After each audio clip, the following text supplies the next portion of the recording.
ओम शांति। सभी भाई बहनों को आज बाबा के मधुर महावाक्य हैं 8/4/24 प्रातः मुरली। ओम शांति। बाप दादा मधुबन।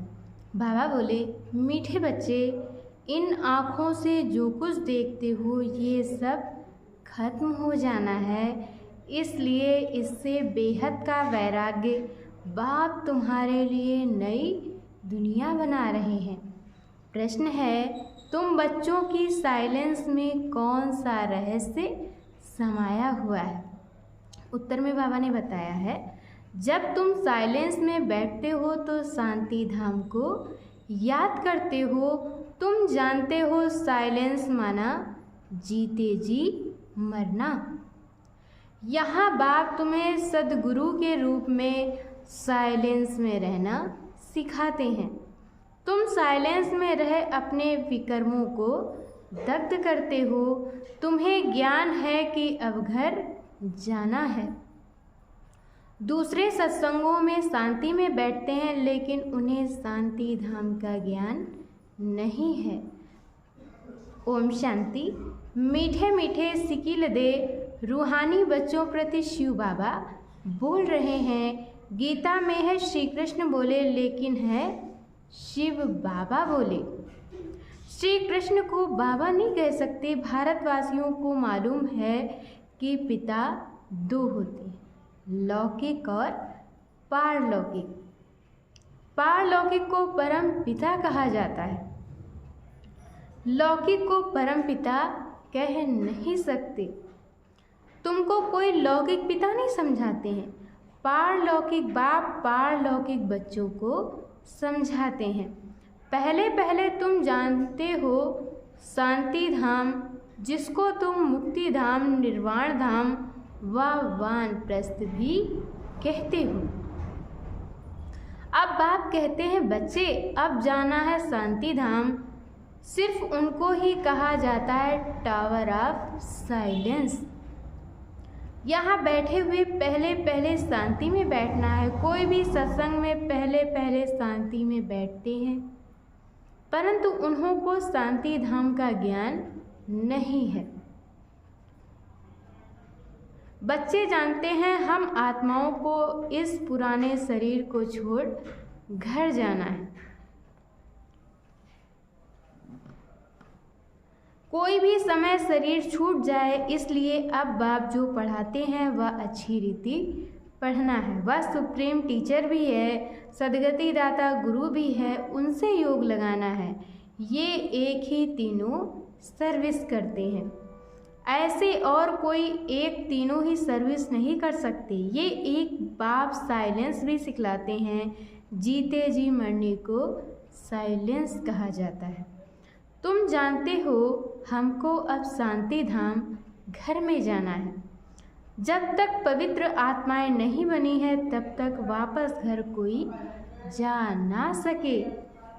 जाना तो सबको है, इसलिए पाप कर्मों की पिछाड़ी में सजाएं मिलती हैं, फिर पद भी भ्रष्ट हो जाता है। मानी और मोचरा भी खाना पड़ता है, क्योंकि माया से हारते हैं। बाप आते ही हैं माया पर जीत पहनाने। बाबा ने कहा है, बाप आते हैं हम बच्चों को माया पर जीत पहनाने के लिए, परंतु गफलत से बाप को याद नहीं करते। यहाँ तो एक बाप को ही याद करना है। भक्ति मार्ग में भी बहुत भटकते हैं। जिसको माथा टेकते उनको जानते नहीं। बाप आकर भटकने से छुड़ा देते हैं। समझाया जाता है, ज्ञान है दिन, भक्ति है रात। रात को ही धक्का खाया जाता है। ज्ञान से दिन अर्थात सतयुग त्रेता, भक्ति माना रात द्वापर कलयुग। ये है सारी ड्रामा की ड्यूरेशन। आधा समय दिन और आधा समय रात। प्रजापिता ब्रह्मा कुमार कुमारियों का दिन और रात, ये बेहद की बात है। बेहद का बाप बेहद के संगम पर आते हैं, इसलिए कहा जाता है शिवरात्रि। मनुष्य ये नहीं समझते कि शिवरात्रि किसको कहा जाता है। तुम्हारे सिवाय एक भी शिवरात्रि के महत्व को नहीं जानता, क्योंकि ये है बीच। जब रात पूरी हो दिन शुरू होता है, इसको कहा जाता है पुरुषोत्तम संगम युग, पुरानी दुनिया और नई दुनिया का बीच। बाप आते ही है पुरुषोत्तम संगम युगे युगे, ऐसे नहीं युगे युगे। सतयुग त्रेता का संगम, उसे भी संगम युग कह देते हैं। बाप कहते हैं ये भूल है। शिव बाबा कहते हैं मुझे याद करो तो पाप विनाश होंगे। इसको योग अग्नि कहा जाता है। तुम सब ब्राह्मण हो, योग सिखाते हो पवित्र होने के लिए। वे ब्राह्मण लोग काम चिता पर चढ़ाते हैं। उन ब्राह्मणों और तुम ब्राह्मणों में रात और दिन का फर्क है। वह है कुख वंशावली और तुम हो मुख वंशावली। हर एक बात अच्छी रीति समझने की है। यूं तो कोई भी आते हैं उसको समझाया जाता है, बेहद के बाप को याद करो तो विकर्म विनाश होंगे और बेहद के बाप से वर्षा मिलेगा।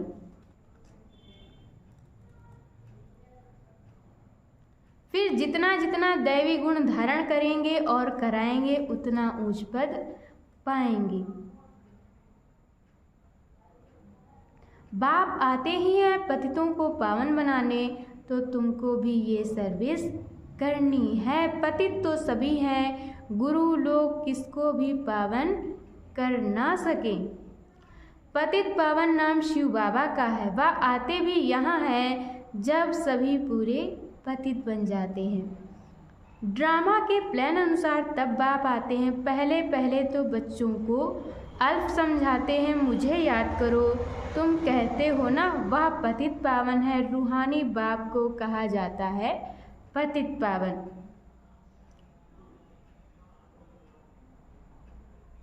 कहते हैं हे भगवान अथवा हे बाबा, परंतु परिचय किसको भी नहीं। अभी तुम संगम वासियों को परिचय मिला है। वह है नर्कवासी, तुम नर्कवासी नहीं हो। हाँ, अगर कोई हार खाता है तो एकदम गिर पड़ते हैं कि कमाई चट हो जाती है। मूल बात है पतित से पावन होने की। ये है ही विशेष दुनिया। वह है वाइसलेस दुनिया, नई दुनिया, जहाँ देवताएं राज्य करते हैं। अभी तुम बच्चों को मालूम पड़ा है पहले पहले देवता ही सबसे जास्ती जन्म लेते हैं। उसमें भी जो पहले पहले सूर्यवंशी हैं वह पहले आते हैं। 21 पीढ़ी वर्षा पाते हैं। कितना बेहद का वर्षा है, पवित्रता सुख शांति का। सतयुग को पूरा सुखधाम कहा जाता है। त्रेता है सेमी, क्योंकि 2 कला कम हो जाती हैं। कला कम होने से रोशनी कम हो जाती है। चंद्रमा की भी कला कम होने से रोशनी कम हो जाती है। आखिरीन बाकी लकीर जाकर बचती है, नील नहीं होता है। तुम्हारा भी ऐसे है, नील नहीं होते। इसको कहा जाता है आटे में नमक। बाप आत्माओं को बैठ समझाते हैं। ये है आत्माओं और परमात्मा का मेला। ये बुद्धि से काम लिया जाता है। परमात्मा कब आते हैं? जब बहुत आत्माएं अथवा बहुत मनुष्य हो जाते हैं, तब परमात्मा मेले में आते हैं।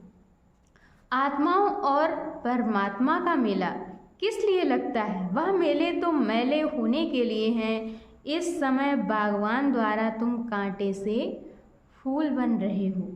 कैसे बनते हो? याद के बल से। बाप को कहा जाता है सर्वशक्तिमान। जैसे बाप सर्वशक्तिमान है, वैसे रावण भी कम शक्तिमान नहीं है। बाप खुद ही कहते हैं माया बड़ी बलवान है, दुस्तर है। कहते हैं बाबा हम आपको याद करते हैं, माया हमारी याद को भुला देती है। 1-2 के दुश्मन हुए ना, बाप आकर माया पर जीत पहनाते हैं। माया फिर हरा देती है। देवताओं और असुरों की युद्ध दिखाई है, परंतु ऐसे कोई है नहीं। युद्ध तो ये है तुम बाप को याद करने से देवता बनते हो। माया याद में विघ्न डालती है, पढ़ाई में विघ्न नहीं डालती। याद में ही विघ्न पड़ते हैं, घड़ी घड़ी माया भुला देती है। देह अभिमानी बनने से माया का थप्पड़ लग जाता है। कामी जो होते हैं उनके लिए बहुत कड़े अक्षर कहे जाते हैं। ये है ही रावण राज्य। यहाँ भी समझाया जाता है, पावन बनो फिर भी बनते नहीं। बाप कहते हैं बच्चे विकार में मत जाओ, काला मुंह मत करो, फिर भी लिखते हैं बाबा माया ने हार खिला दी, अर्थात काला मुंह कर बैठे। गोरा और श्यामरा है ना, विकारी काले और निर्विकारी गोरे होते हैं। श्याम सुंदर का भी अर्थ सिवाय तुम्हारे दुनिया में कोई नहीं जानते। श्री कृष्ण को भी श्याम सुंदर कहते हैं। बाप उनके ही नाम का अर्थ समझाते हैं। स्वर्ग का फर्स्ट नंबर प्रिंस था। सुंदरता में नंबर 1 ये पास होता है। फिर पुनर्जन्म लेते लेते नीचे उतरते उतरते काले बन जाते हैं, तो नाम रखा है श्याम सुंदर। ये अर्थ भी बाप समझाते हैं। शिव बाबा तो है एवर सुंदर, वह आकर तुम बच्चों को सुंदर बनाते हैं। पतित काले पावन सुंदर होते हैं, नेचुरल ब्यूटी रहती है। तुम बच्चे आए हो कि हम स्वर्ग का मालिक बने। गायन भी है शिव भगवान वश, माताएं स्वर्ग का द्वार खोलती हैं, इसलिए वंदे मातरम गाया जाता है। वंदे मातरम तो अंडरस्टूड पिता भी है। बाप माताओं की महिमा को बढ़ाते हैं। पहले लक्ष्मी फिर नारायण। यहाँ फिर पहले मिस्टर पीछे मिसेज। ड्रामा का राज ऐसा बना हुआ है। बाप रचयिता पहले अपना परिचय देते हैं। एक है हद का लौकिक बाप, दूसरा है बेहद का पारलौकिक बाप। बेहद के बाप को याद करते हैं क्योंकि उनसे बेहद का वर्षा मिलता है। हद का वर्षा मिलते हुए भी बेहद के बाप को याद करते हैं। बाबा आप आएंगे तो हम और संग तोड़ एक आपसे ही जोड़ेंगे। ये किसने कहा? आत्मा ने। आत्मा ही इन आर्गन्स द्वारा पार्ट बजाती है। हर एक आत्मा जैसे जैसे कर्म करती है, ऐसे ऐसे जन्म लेती है। साहूकार गरीब बनते हैं, कर्म है ना। ये लक्ष्मी नारायण विश्व के मालिक थे। इन्होंने क्या किया ये तो तुम जानते हो और तुम ही समझा सकते हो। बाप कहते हैं इन आँखों से तुम जो कुछ भी देखते हो उससे वैराग्य हो। ये तो सब खत्म हो जाना है। नया मकान बनाते हैं तो फिर पुराने से वैराग्य हो जाता है। बच्चे कहेंगे बाबा ने नया मकान बनाया है, हम उसमें जाएंगे। ये पुराना मकान तो टूट फूट जाएगा। ये है बेहद की बात। बच्चे जानते हैं बाप आया हुआ है स्वर्ग की स्थापना करने। ये पुरानी छीछी दुनिया है। तुम बच्चे अभी त्रिमूर्ति शिव के आगे बैठे हो। तुम विजय पहनते हो। वास्तव में तुम्हारा ये त्रिमूर्ति कोट ऑफ आर्म्स है। तुम ब्राह्मणों का ये कुल सबसे ऊंचा है, चोटी है। ये राजाई स्थापन हो रही है। इस कोट ऑफ आर्म्स को तुम ब्राह्मण ही जानते हो। शिव बाबा हमको ब्रह्मा द्वारा पढ़ाते हैं देवी देवता बनाने के लिए। विनाश तो होना ही है। दुनिया तमो प्रधान बनती है तो नेचुरल कैलेमिटीज भी मदद करती हैं। बाबा ने कहा है जब दुनिया पतित बनती है तो प्राकृतिक आपदाएं भी मदद करती हैं। बुद्धि से कितना साइंस निकलते रहते हैं, पेट से कोई मूसर नहीं निकले हैं। ये साइंस निकली है जिससे सारे कुल को ख़त्म कर देते हैं। बच्चों को समझाया है ऊंचे ते ऊंचे है शिव बाबा। पूजा भी करनी चाहिए एक शिव बाबा की और देवताओं की। ब्राह्मणों की पूजा हो नहीं सकती क्योंकि तुम्हारी आत्मा भल पवित्र है लेकिन शरीर तो पवित्र नहीं है, इसलिए पूजन लायक नहीं हो सकते, महिमा लायक हो। जब फिर तुम देवता बनते हो तो आत्मा भी पवित्र, शरीर भी नया पवित्र मिलता है।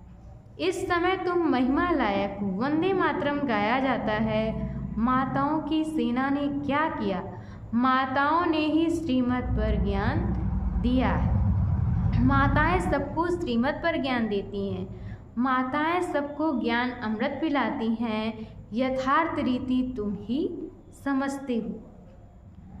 शास्त्रों में तो बहुत कहानियाँ लिखी हुई हैं, वह बैठकर सुनाते हैं। तुम सत्सत करते रहते हो।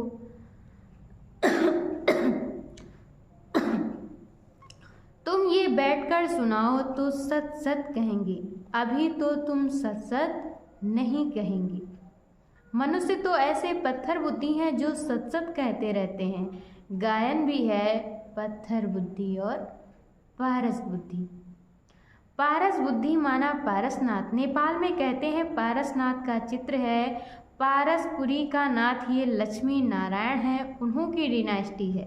अब मूल बात है रचयिता और रचना के राज को जानना, जिनके लिए ऋषि मुनि भी नेति नेति करते गए हैं। अभी तुम बाप द्वारा सब कुछ जानते हो, अर्थात आस्तिक बनते हो। माया रावण नास्तिक बनाती है। अच्छा, मीठे मीठे सिके लदे बच्चों प्रति माता पिता बाप दादा का याद प्यार और गुड मॉर्निंग। रूहानी बाप की रूहानी बच्चों को नमस्ते। हम रूहानी बच्चों की तरफ से रूहानी माता पिता बाप दादा को याद प्यार नमस्ते, ओम शांति। शुक्रिया बाबा, शुक्रिया। और आज बाबा ने मुरली में धारण करने के लिए मुख्य सार दिया है। पहला पॉइंट, सदा स्मृति रहे कि हम ब्रह्मा मुख वंशावली ब्राह्मण हैं। हमारा सबसे ऊंच कुल है, हमें पवित्र बनना और बनाना है। पतित पावन बाप का मददगार बनना है। दूसरा पॉइंट है, याद में कभी गफलत नहीं करना है। देह अभिमान के कारण ही माया याद में विघ्न डालती है, इसलिए पहले देह अभिमान को छोड़ना है। योग अग्नि द्वारा पाप नाश करने हैं। और आज बाबा ने वरदान दिया है, साधनों की प्रवृत्ति में रहते कमल फूल समान न्यारे और प्यारे रहने वाले बेहद के वैरागी भव। साधन मिले हैं तो उन्हें बड़े दिल से यूज करो। ये साधन है ही आपके लिए, लेकिन साधना को मर्ज नहीं करो, पूरा बैलेंस हो। साधन बुरे नहीं हैं, साधन तो आपके कर्म का योग का फल है, लेकिन साधन की प्रवृत्ति में रहते कमल पुष्प समान न्यारे और बाप के प्यारे बनो। यूज करते हुए उन्हों के प्रभाव में नहीं आओ। साधनों में बेहद की वैराग्य वृत्ति मर्ज ना हो। पहले स्वयं में इसे इमर्ज करो, फिर विश्व में वायुमंडल फैलाओ। और आज की मुरली का स्लोगन है, परेशान को अपनी शान में स्थित कर देना ही सबसे अच्छी सेवा है। परेशान को अपनी शान में स्थित कर देना ही सबसे अच्छी सेवा है। अच्छा, ओम शांति।